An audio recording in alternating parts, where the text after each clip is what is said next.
Okay, so welcome again. I am here, Eloisa Ramos, with my friends and daughter. Hi, Connie. Hi. Hello. Hi, Sonia. Hi, Teresa. And we are studying the text of A Course in Miracles. Thank you for joining us. And today we are doing the chapter 3, Innocent Perception. And we are on section 3, Perception versus Knowledge. Okay. Paragraph 1. We have been emphasizing perception and have said very little about knowledge as yet. This is because perception must be straightened out before you can know anything. To know is to be certain. Uncertainty means that you do not know. Knowledge is power because it is certain, and certainty is strength. Perception is temporary. As an attribute of the belief in space and time, it is subject to either fear or love. Misperceptions produce fear, and true perceptions foster love. But neither brings certainty because all perceptions vary. That is why it is not knowledge. True perception is the basis for knowledge, but knowing is the affirmation of truth and beyond all perceptions. Okay.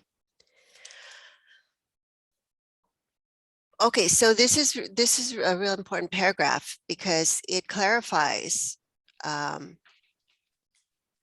perception and knowledge. We don't want to confuse perception with knowledge. In the world, people will use the word knowledge and they're talking about perception. Okay. So, okay, it says that perception must be straightened out before you can know anything. So we need to be able to discern true perception from false perception before we can actually know anything. Because otherwise we're going to think that we are perceiving truly, and we're not. We're actually perceiving upside down and just think it's true, but it's really false. So we're going to be confused. And that's not going to get us, that's not the condition to connect to knowledge. So let's see. So to know is to be certain. Okay. And if you've ever had an experience of just having a moment where you had an insight, like an aha moment, okay, it came as a complete idea. It's a little bit of what we were talking in the previous section, that there was no degree of that it was complete, so that there was no degree of uncertainty there as to whether, maybe it's not true. No, it's completely true. So to know is to be certain. And if there's certainty, there's no fear at all, because any amount of uncertainty is going to bring up fear, because you don't know for sure. Okay. And that's what gives knowledge. That's what makes knowledge power, is its certainty. And also, knowledge is not temporary. So for example, perception is temporary. So for example, 2,000 years ago, 1,000, I don't know how many thousands of years ago, people thought the world was flat. Yeah, I know that. We know that. Everybody knows that. Just look out at the horizon, flat line. Okay. So, so then you put, you get a different perspective. Nope. World's not flat, it's round. Okay. well, that was a perception. Okay, and it seemed true. Okay, but it did not last. It's temporary.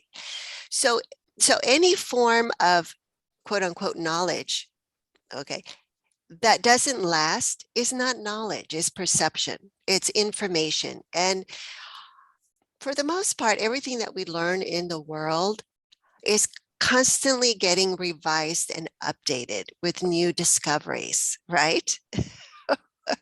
So it's not knowledge, it's just perception. We're looking at it a different way. We're adding to the perception. We're expanding the perception. It's getting revised. It's revising information. And perception is an attribute of the belief in space and time. Okay, and so it's subject to either fear or love. So when we are perceiving, maybe just like the lessons 1 and 2 that you were talking about, Sonia, we are believing that we are in space and time, and that we are the body that has the eyes that is perceiving things in the world. And so the reference point for what we believe we are is a body that is in a location in space and time. And that's why we perceive, because that's what we think we are, and that's where we think we are. But it occurred to me actually this morning, or maybe last night, see, and that's an idea of time, because I'm thinking, okay, when did I have that thought? Like it matters. It doesn't matter. Okay, but it occurred to me, okay, so I am aware that I am in space and time. Are you aware of that, Connie? That you're in space and time? Yeah. Okay. And who is it that is aware of that?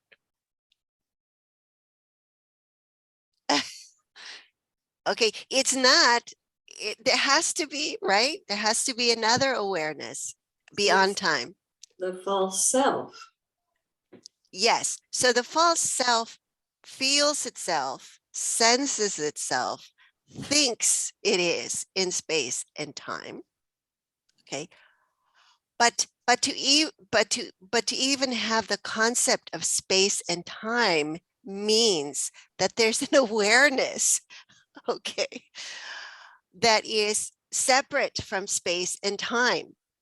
Mm-hmm. Otherwise, how could you give space and time the concept, the label of space and time? Mm-hmm. You see that? Mm-hmm. Yeah. So anyway, the belief that we are in space and time is subject to either fear or love. And that's why we choose. That's why the Course says that that is the only true choice in space and time, as we believe that we are. And we can tell if we are misperceiving because it produces fear. But if it fosters love, then we can understand that that's the mind is perceiving truly. But those perceptions are not going to bring us certainty because they're not knowledge. So they're good guide. They're good guideposts because we know we're on the right track to knowledge if we are fostering love and free of fear. Okay, that's kind of where we want to be, because true perception is the basis for knowledge. Okay, but knowing is the affirmation of truth and beyond all perceptions. So knowing would be beyond space and time because it's beyond all perceptions. And perception is an attribute of the belief in space and time. Okay, so knowing means that we have let go of the belief in space and time. Yeah. Okay. and it's the experience of oneness with our source, our creator. Okay. Okay, number 2.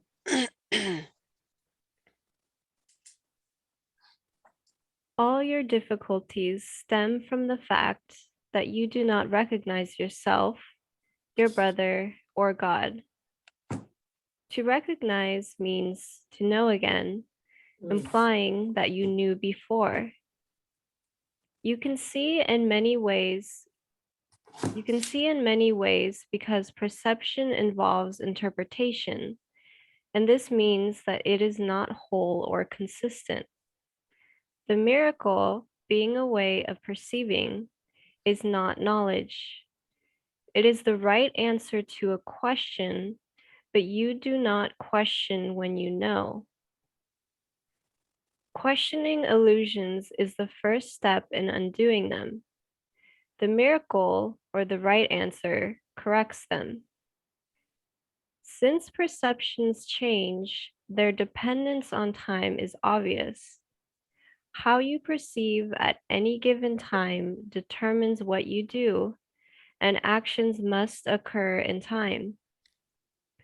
Knowledge is timeless because certainty is not questionable. You know when you have ceased to ask questions. Mhm. Mm. Yeah, so there's a lot in there. Okay, so all our difficulties, all of them, okay, stem from the fact that you do not recognize yourself, your brother, or God. And we don't, because we see them as separate. I see myself and I see you as separate from me as my brother, and I see God as separate somewhere out in, I don't know where, but not here in the world. And and to recognize that we are all just one is to is the right answer, is the miracle, is the change in perception to true perception. And that is the basis for knowledge, but it's not knowledge because it's still based in the idea of time. So perception sees in many ways because it involves interpretation.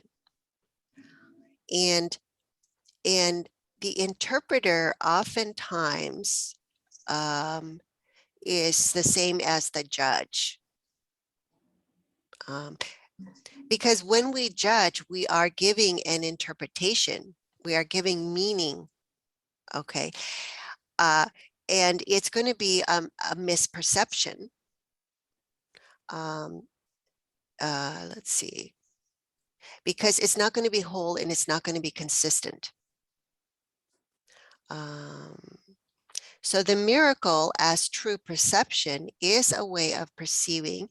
It's not knowledge. It's the right answer to the question, but you do not question when you know. So even the questioning part of our mind is consciousness, is ego consciousness, which is the domain of the ego. Consciousness is the domain of the ego.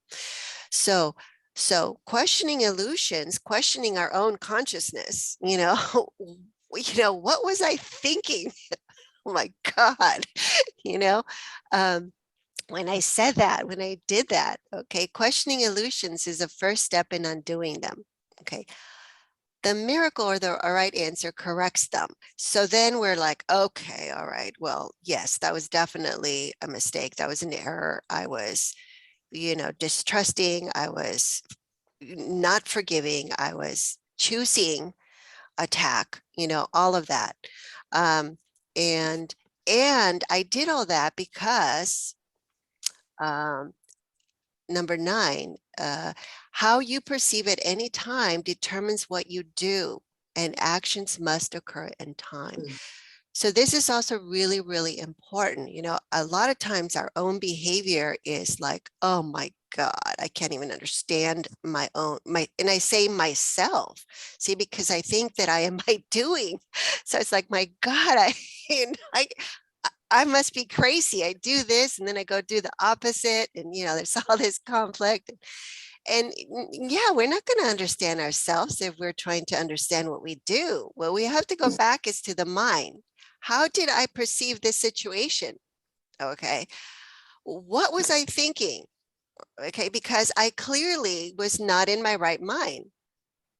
Once I begin to look at that, I look at that, and if I'm looking at it without judgment, I'm actually looking at it with the Holy Spirit, with the intention of healing. Mm. Okay, and then the error, can be undone, because I am. Because I want to recognize, I want to know again, okay, myself. And that's the inner journey. That's the inner journey is going to, okay, I have focused so much on the external, and now I look at what I do and it's like, I don't know myself. Who am I? Oh my God, and so I start looking at my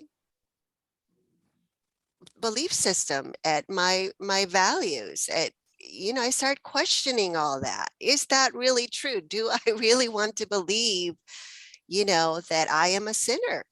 Okay, do I really want to believe that God is judgmental and is going to send me to hell? Do I really want to believe that? Why would I want to believe that? So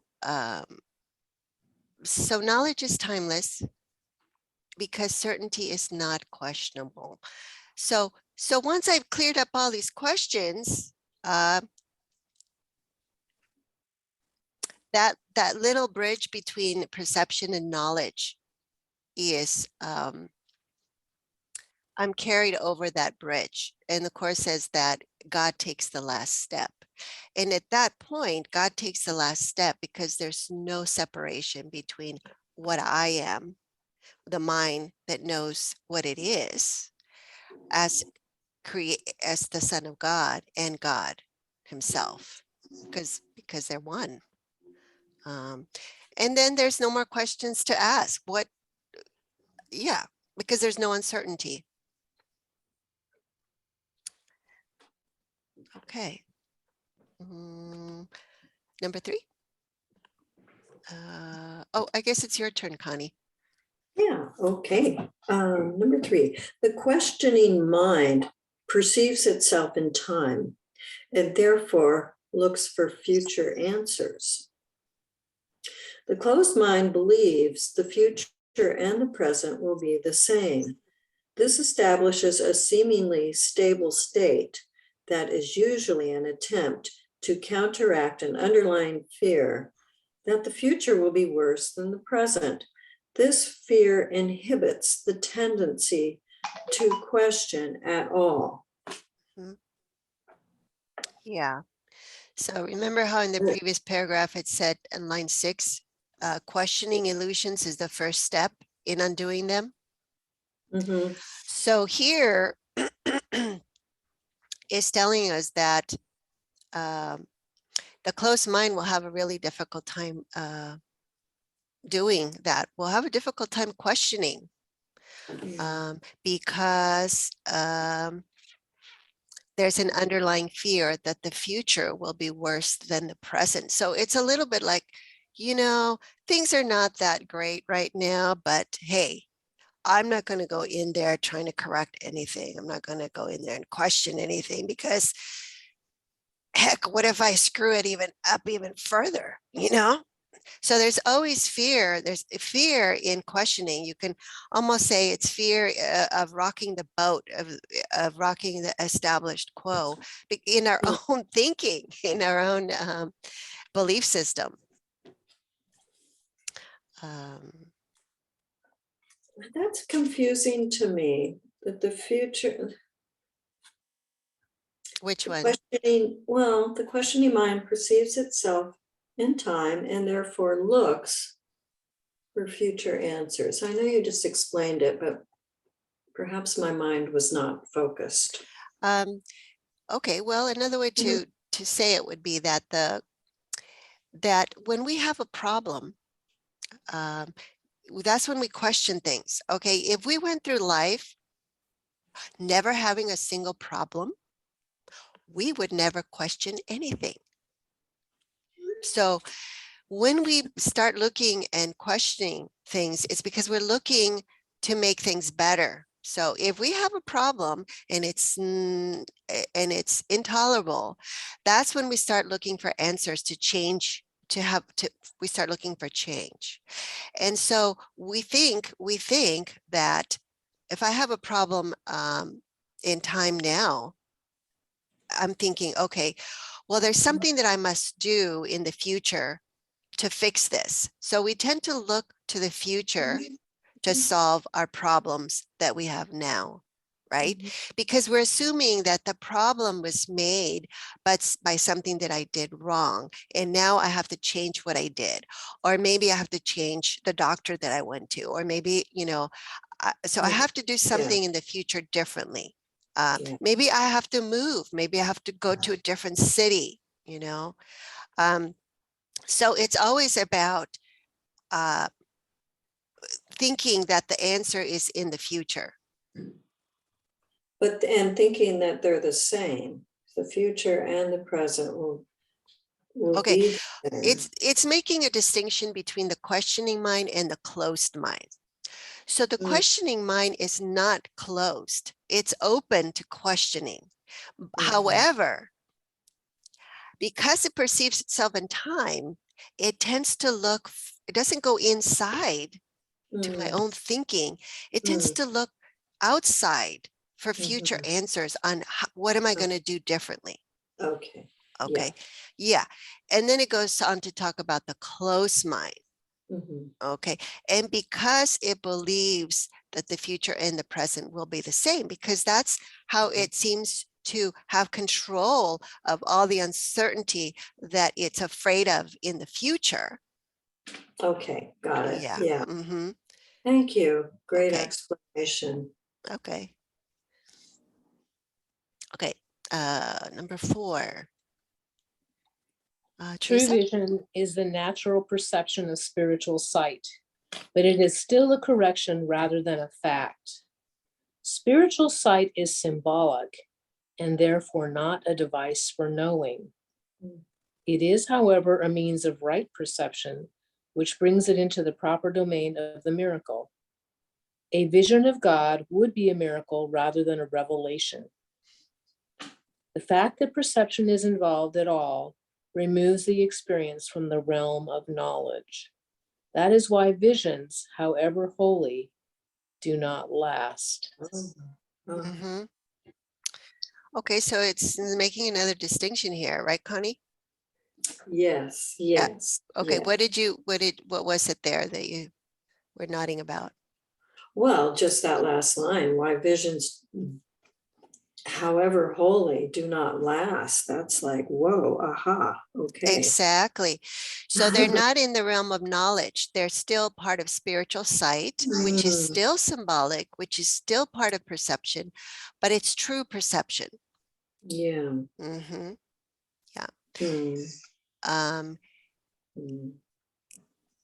Yes. Okay. And it's still a correction to our perception rather than a fact, which would be reality, which would be knowledge. But that's sort of the process.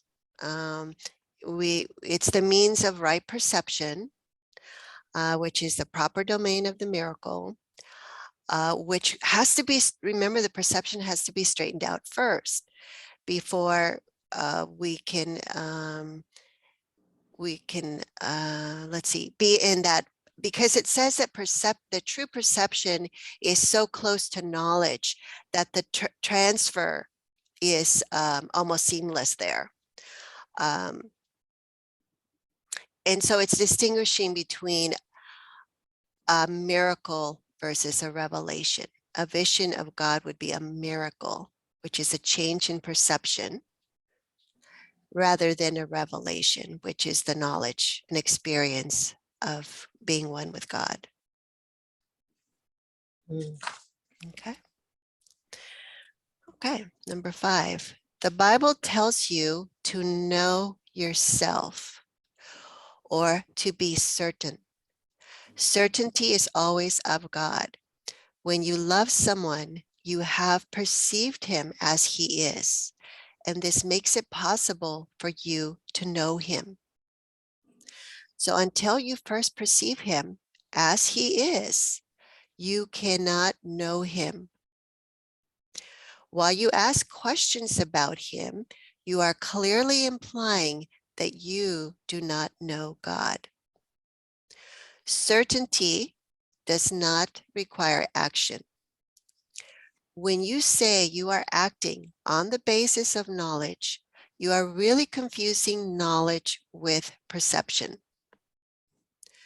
Knowledge provides a strength for creative thinking, but not for right doing. Perception, miracles, and doing are all closely related. Knowledge is the result of revelation and induces only thought. Even if it in its most spiritualized form, perception involves the body. Knowledge comes from the altar within and is timeless because it is certain. To perceive the truth is not the same as to know it. Okay, so it's sort of incorporating a lot of what we were reading about in the previous paragraphs. Okay, so to know yourself is to be certain. That's a really good way to know that you don't really know yourself because there's all this uncertainty, there's all these things that change about you, right? So, so right off the bat, your age is changing all the time. There's no certainty in that. So I cannot be my age. And we are always asking, well, how old are you? Well, who cares, right? That's not what you are. So that's not part of, I'm not going to know you by knowing your age. Okay. And let's see, I'm not going to know you, and I'm not going to know myself by listing off all these things, that I have done, or that I do, or that I plan to do, or the likes and the preferences that I have, because those are all they're all personal, they're all changeable. So certainty is always of God. Okay, when you love someone, you have perceived him as he is, and this makes it possible for you to know him. And so to perceive him as he is to see him as innocent, which is how we were created. And until you first perceive him as he is, you cannot know him. Because if we don't perceive him as innocent, we're going to be perceiving him as separate. We're going to be perceiving ourselves as a body. We're not going to be in our right mind, basically. And so while you ask questions about him, you are clearly implying that you do not know God. Certainty does not require action. Okay, so the basis for knowledge is not going to tell us what to do. Doing and acting come from perception. That's why we ask the Holy Spirit for guidance to perceive truly, to perceive with vision, to know what to do. which is going to be in alignment with the will of God. But knowledge provides the strength for creative thinking, not for right doing. And the reason for that is that doing is part of the belief in space and time. We believe that what is in space and time is a character that's an ego and ego body that is doing all these things. But knowledge is the result of revelation and induces only thought. So it does not involve the body at all. And because it does not involve the body at all, it's a recognition that we are not in space and time. We are with God, one with God. God is not part of space and time, which is a belief in separation. And that's why it says that knowledge comes from the altar within and is timeless because it is certain. So the thing about the altar within is that it's not the mind, it's not the mind that is perceiving truly. That's still part of space and time. So the altar within is the is the mind that is awake, that has awakened from the dream of space and time and recognizes that it is a part of God. It's not in space and time, and it recognizes that the separation never happened. So it has woken up from the dream of illusion. And that's why to perceive truth is not the same as to know it. Okay, so any questions there? Okay, number 6. I don't remember who's next. I think it's Sonia. Didn't you just read, Eloisa? Probably. I think that's why I forget. I didn't remember either. Okay. Right perception is necessary before God can communicate directly to his altars, which he established in his sons. There he can communicate his certainty, and his knowledge will bring peace without question. God is not a stranger to his sons, and his sons are not strangers to each other. Knowledge preceded both perception and time and will ultimately replace them. That is the real meaning of, quote, Alpha and Omega, the beginning and the end, unquote. And before Abraham was, I am. Perception can and must be stabilized, but knowledge is stable. Fear God and keep his commandments becomes know God and accept his certainty. Okay, so I think the main thing here is that that the right perception is true perception is necessary before God can communicate directly to his altars. Okay, which he established as his son. So you notice that in the direct communication there, the Holy Spirit is not the link. So we don't need the answer, which is the Holy Spirit, which is the link to knowledge, which is truth, which is God, because knowledge is direct communication with God, his altars, which he established in his sons. And so there he communicates his certainty, his knowledge will bring peace without question. And so therefore it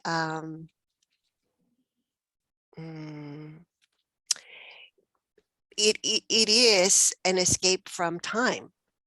Knowledge precedes both perception and time and will ultimately replace it. And you could say that it's basically the escape from death too.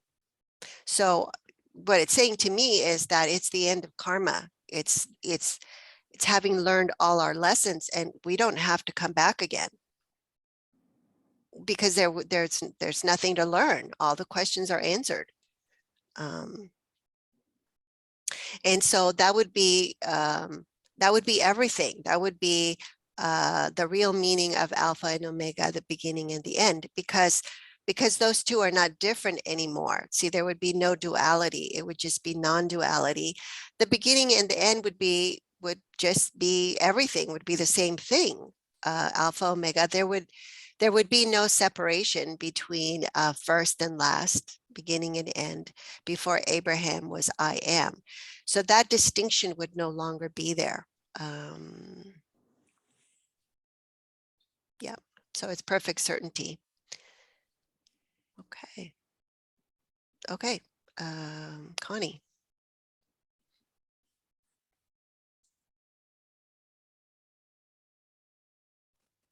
All right. If you attack error in another, you will hurt yourself.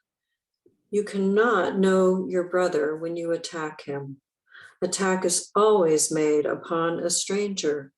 You are making him a stranger by misperceiving him, and so you cannot know him. It is because you have made him a stranger that you are afraid of him. Perceive him correctly so that you can know him. There are no strangers in God's creation. To create as he created you can create only what you know, and therefore accept as yours. God knows his children with perfect certainty. He created them by knowing them. He recognizes them perfectly.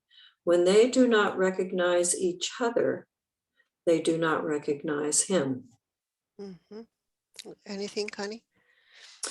No, that's just beautiful. It's I know beautiful. Sharon says, I've never met a stranger, something like that. Yes, and so it's giving us motivation to not judge. Okay, so because if we attack error in another, you will hurt yourself, and we will hurt ourselves because we are not perceiving the truth, and therefore we are not in our right mind. We cannot know our brother. So we cannot know our brother when we attack him. So to attack him is to believe that he is not loving. Okay. And therefore we have made him a stranger by misperceiving him. And therefore we cannot know him. And because we cannot know him, we cannot know ourselves, because we are the same and we are perceiving him as different. So when we don't trust someone, we are not seeing the loving, essential, true nature in them, and therefore we are also not seeing it in ourselves. And that's why we are afraid of our brother, because we have made him a stranger. We have said it's possible to not know you. Okay, well, how is it possible to not know you if we are all created by the same creator and he has to be the same as me? Well, then I must not know myself, or I must think that I am a threat and unloving. And therefore I'm going to project that and see that in my brother. And that's the fundamental problem with believing that I am a sinner, is that I'm going to believe that I am not loving. And if I believe I am not loving, how the heck am I going to see innocence in you? I'm not going to be able to do that. So to create as he created, you can create only what you know, and therefore accept as yours. And that's why we accept forgiveness, because we cannot give forgiveness. And forgiveness is a decision for love. And that's how we come to know ourselves, as loving, or not know, but recognize, remember the truth of what we are, is by practicing the forgiveness, we come to remember that my true essential nature is loving. And then I will see that in my brother. Or if I forgive it in my brother first and see that in my brother, then I will see it within me too.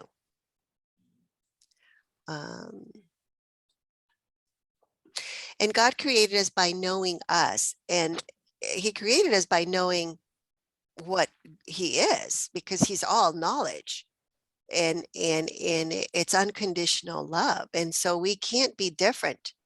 We can't be different than that. So when we do not recognize each other, we cannot recognize God either. Okay. So anything there before we stop? And we've trained ourselves. This is, A Course in Miracles is called the mind training. And the reason it's a mind training is because it's an undoing. It's a training to undo what we trained ourselves to do, which is perceive separation and believe in separation. And that's error. And so now we have to train ourselves to look at the error with the Holy Spirit, to be able to undo the error, to get back to our right mind, to true perception, so that we can see innocence, so that we can come to know what we are truly and what God is truly, which is a remembering. Yeah. Okay. Okay, so that's going to do it for section on perception versus knowledge. And we'll go on to section 4, error and the ego, next time. Okay. Thank you, everyone. Thank you. Yep. Thank you. See you all next time.